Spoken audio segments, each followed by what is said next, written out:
You understand the problem domain, and you've seen how we came up with the data structures that we're going to use to represent the data from the file. It's time to design our function. Here we have the information that we figured out about representing our data. This is in a file restaurants.py, which is going to end up being the program that we write in order to solve our problem. As a quick review, we decided that we wanted to keep track of 3 kinds of dictionaries. The first one associates restaurant names with the rating, the percentage of people that liked the restaurant. The second one keeps track of price ranges to lists of restaurants that are in that price range. The last one tracks cuisines to lists of restaurants that serve food of that cuisine. We also worked out an example for a price of $1 representing the restaurants that serve relatively inexpensive food, and 2 cuisines, Chinese and Thai. We want to produce a list of 2 lists, one with Queen Street Cafe and rating of 82, and the other one, Dumplings R Us, and a rating of 71. These are backwards, and the reason for that will become apparent later on after we finish designing our program. A little lower, we have a constant representing the name of our file, and we also have the header for the function that we're going to write. We would like to make recommendations based on whatever's in the file that's been open for reading, the price the user wants, and the list of cuisines that the user wants. We're going to get back a list of strings. So this function is supposed to find restaurants in the file that are priced according to the price that the user selected, and that are tagged with any of the items in cuisines list. We're going to return a list of lists of the form rating percentage and restaurant name, sorted by rating percentage. As with most programs, the first step is to read the file and build the data structures with the information contained in the file. Once we have information about the contents of the whole file, we need to start filtering, and we need to choose whether we're going to look for the price or cuisines first. We'll decide on price. We'll look up the list of restaurant names for the requested price. We could have chosen to look for the cuisines first, and then we would have a different solution to this problem. This is an example of a design decision.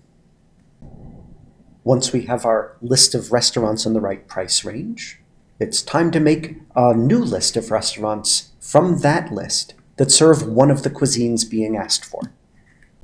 Now we have a list of restaurants that are in the right price range and serve the requested cuisine. It's time to look at the ratings and sort that list of restaurants. Then we're done. We need to return that sorted list. We hope you see how much easier it is to think this through and take careful notes in English or your favorite language about what steps need to happen.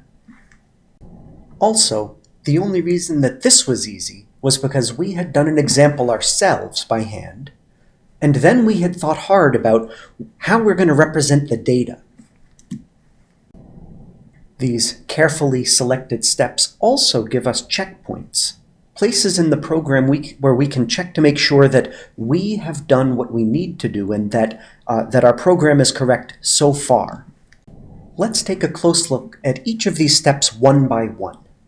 When we read the file and build the data structures, the structures that we're going to want to build are a dictionary of restaurant name to rating percentage, a dictionary of price to list of restaurant names, and a dictionary of cuisine to list of restaurant names.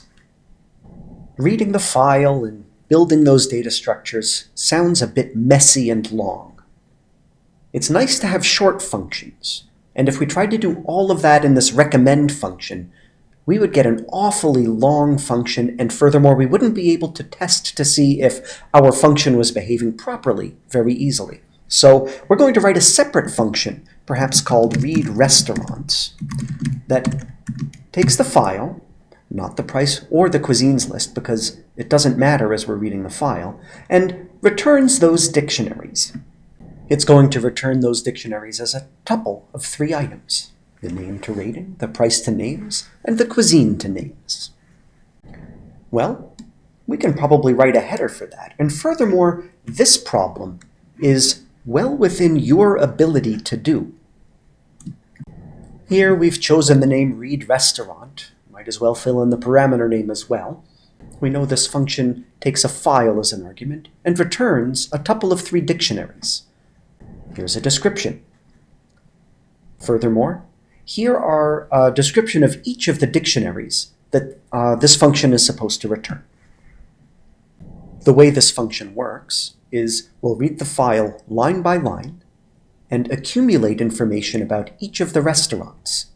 As we read a restaurant, we will add the information to each of the dictionaries that's relevant to that restaurant.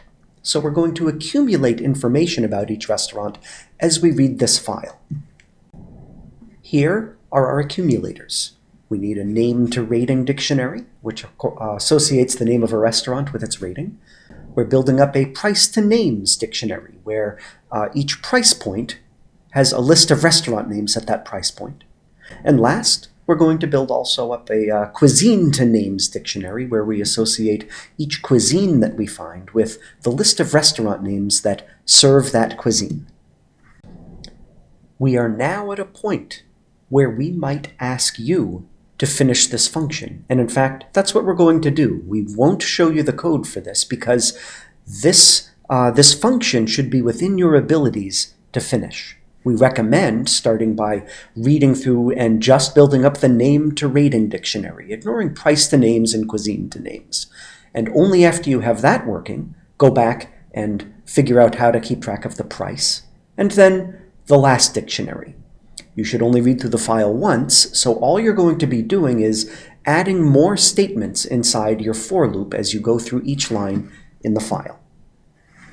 You'll also need to decide which of the file reading approaches would be most appropriate here. The part that might give you the most trouble is pulling apart the comma-separated list of cuisines and building the cuisine to names dictionary. You might want to add a helper function that does this particular part of the problem.